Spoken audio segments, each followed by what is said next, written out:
Ibu Adi, bagaimana kabarnya hari ini? Baik sekali Ibu. Bagaimana dengan Ibu? Saya juga baik. Nah, seperti kesepakatan yang kita lakukan bahwa kita akan melakukan kegiatan supervisi ya. Iya. Nah, sebelum melakukan kegiatan supervisi ada beberapa hal yang perlu saya pastikan ya kepada Ibu.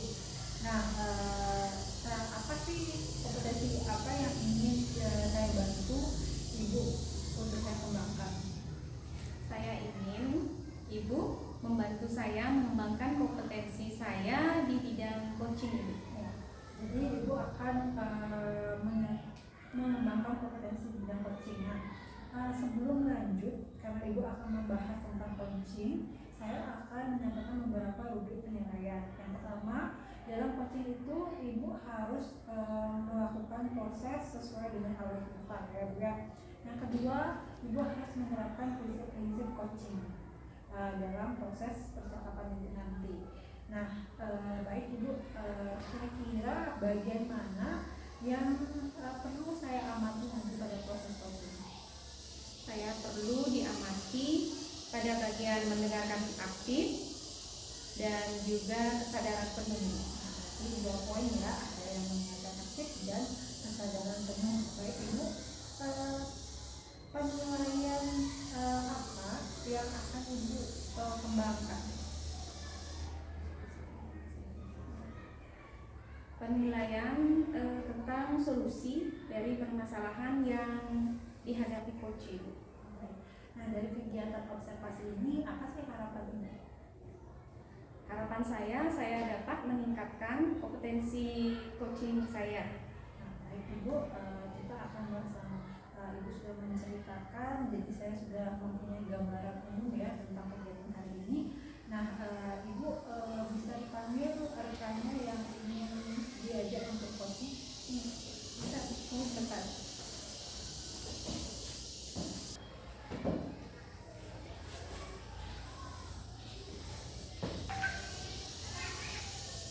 Selamat pagi Pak Kades. Ya, selamat pagi Bu Yanti. Bagaimana kabar Pak pagi ini?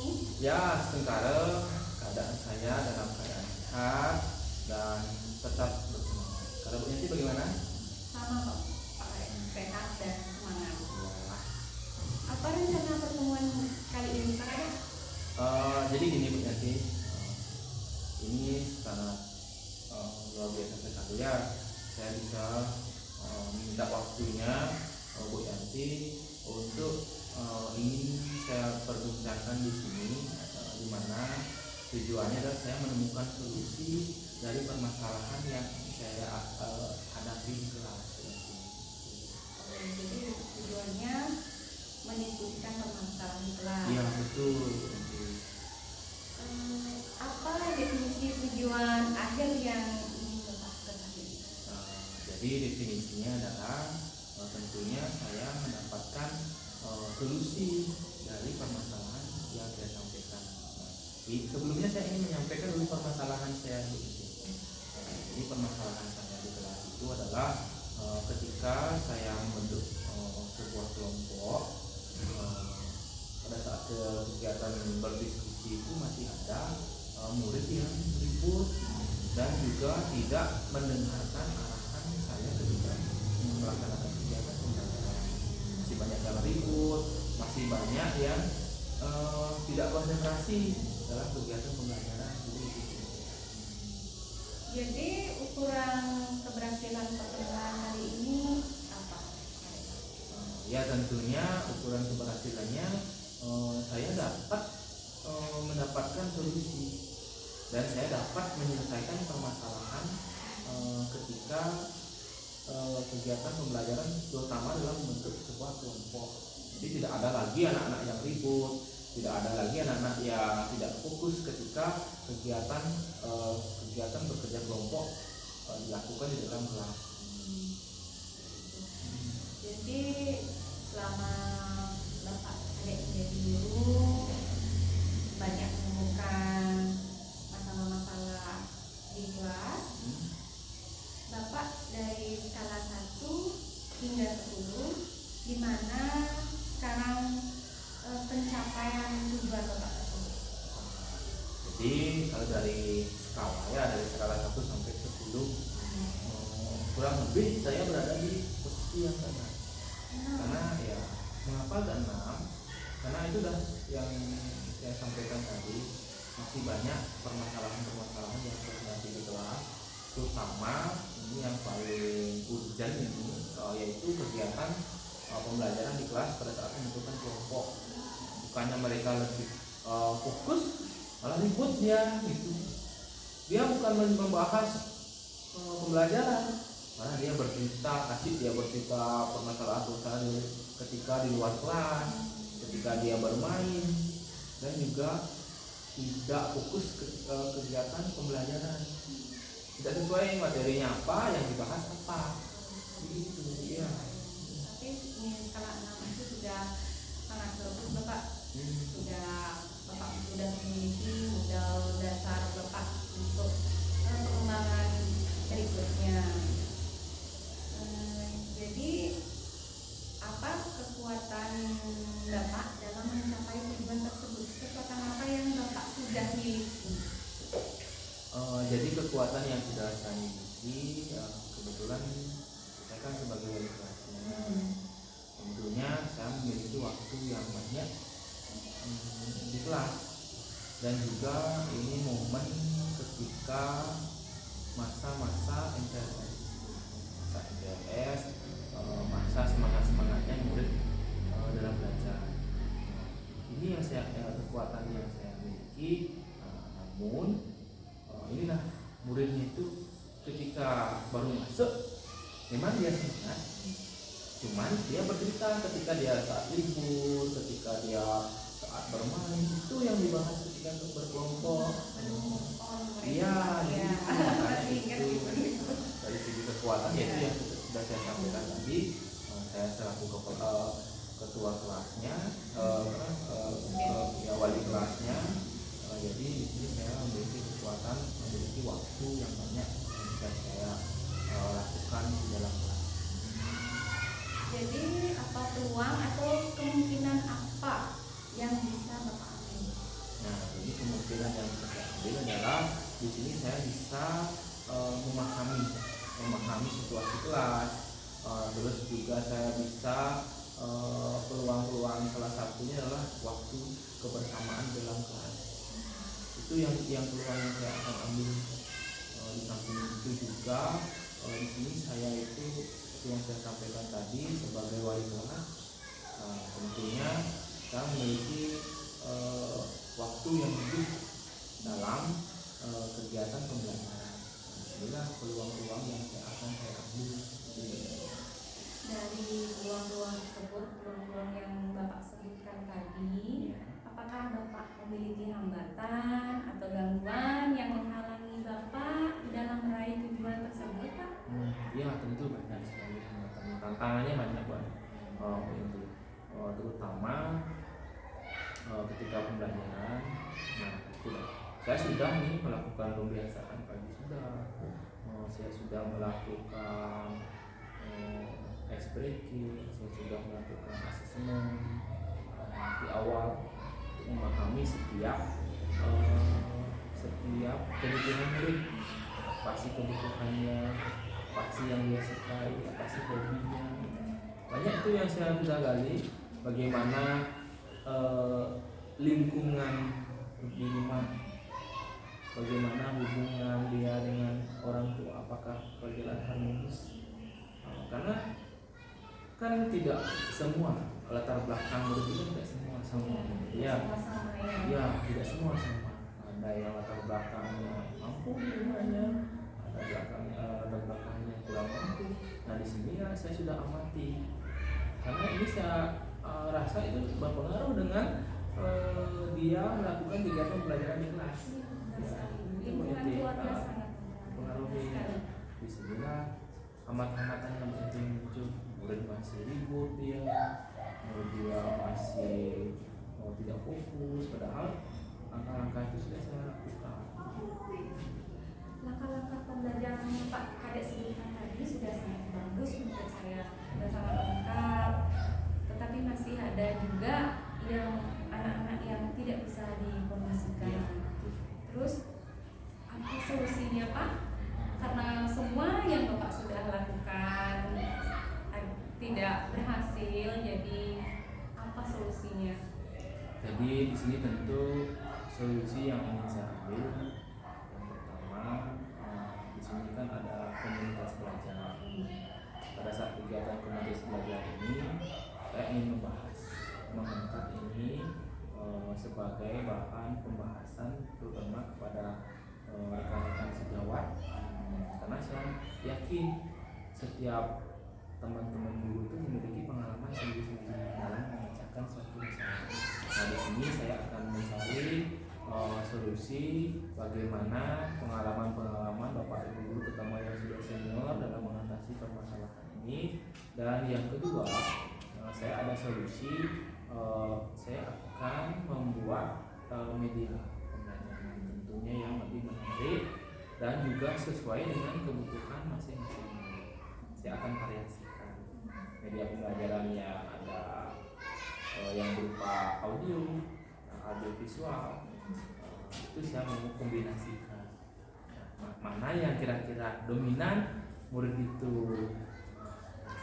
bisa menyimak, nah itu yang saya lakukan. Sana saya ada rencana seperti itu. Jadi bagaimana? Rencana aksi Bapak sangat bagus dan sangat banyak, bervariasi. Tapi yang paling prioritas yang mana Pak? Yang paling Bapak prioritaskan? Yang paling saya prioritaskan itu adalah mengkombinasikan media pembelajaran. Itu. Mengkombinasikan. Iya, saya kombinasikan. Pada saat diskusi kelompok, saya kombinasikan. Ada pada saat penyampaian materi itu ada yang berupa audio, ada yang berupa audio visual. Jadi strateginya seperti ini kan ya? Iya. Pada saat pembelajaran itu saya kombinasikan di pembelajarannya. Mana kira-kira murid itu yang yang membuat murid itu merasa nyaman. Nah, tentunya yang paling di antara itu adalah yang paling urgent itu adalah saya tetap melakukan yang namanya pembiasaan, menemukan karakter-karakter positif itu. Kalau sekali dua kali mereka mungkin belum memahami karena efek libur mungkin ya. Nah di sini saya akan prioritaskan melakukan kegiatan kebiasaan pagi itu secara terus menerus. Ya. Sehingga kalau menurut kita sampaikan secara terus menerus itu akan tentu menemukan karakter murid tersebut. Jadi pembiasaan pagi itu dilakukan dalam jangka waktu kapan? Yang jelas itu kegiatannya setelah kegiatan persembahyangan dan itu rutin setiap hari. Jadi rutin walaupun muridnya sudah berubah karakternya itu tetap juga dilaksanakan. Iya. Pembiasaannya Tetap karena ini akan menjadi kebiasaan. Kalau sudah jadi kebiasaan tentunya kan dia dapat menemukan karakter. Kalau sudah karakter tuh gimana? Nggak bisa dah. Nah, kebiasaan terutama ketika dia bagaimana mengikuti pembelajaran di kelas, terutama dalam berkolaborasi, bekerja sama, berkelompok, sesuai dengan topik pelajaran Pancasila. Nanti bagaimana Bapak mengukur keberhasilan Bapak? Apakah kan Bapak sudah berjuang nih? Ya. Nanti untuk tahu nih saya berhasil atau tidak, bagaimana cara Bapak mengukurnya? Kalau dari permasalahan mengukur tentu saya mempersiapkan rubrik penilaian. Ada rubrik penilaian sikap, di mana ketika berkelompok, memang dia berkelompok, tetapi saya akan ukur juga sikap dia secara individu.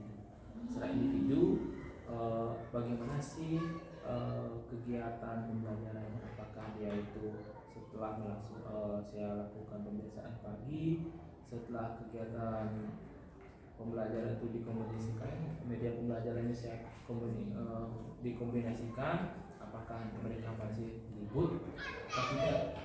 Itu saya lakukan amati melalui nilai pengamatan sikap dalam kegiatan bekerja kelompok. Bagus sekali Pak. Kemudian apa komitmen Bapak terhadap rencana aksi tersebut?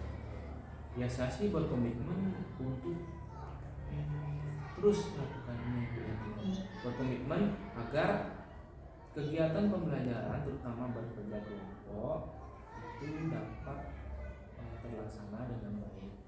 Ada peningkatan di mana tadinya mereka tuh ribut, nanti kedepannya dia menjadi kegiatan pembelajaran yang efektif.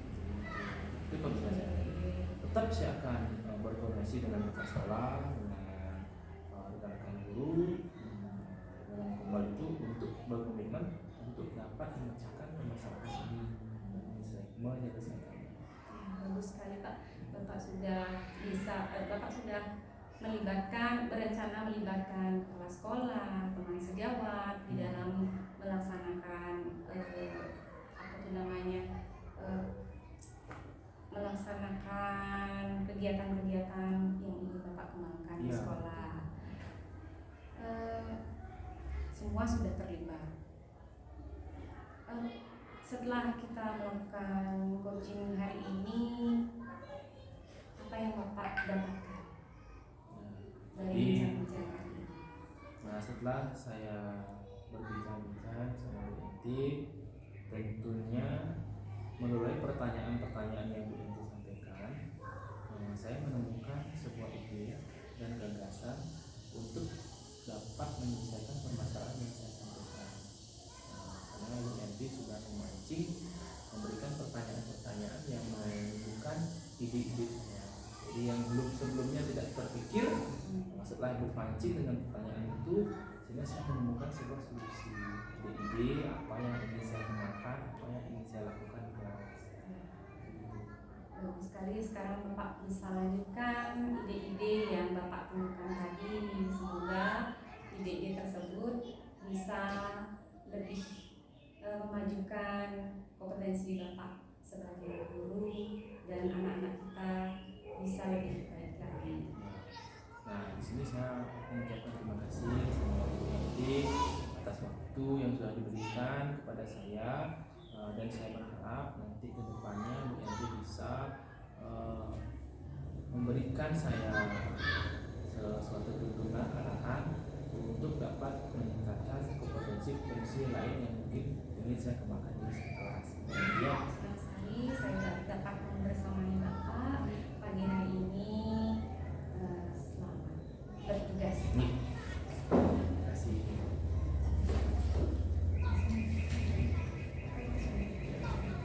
Baik, Ibu Yanti sudah melakukan kegiatan coaching bersama adik ya. Nah, saya sudah mengharapkan tadi kegiatan coachingnya sudah berlangsung dengan sangat baik dan lancar. Nah, Bu Yanti, saya ingin menanyakan apa yang sudah Bu Yanti lakukan selama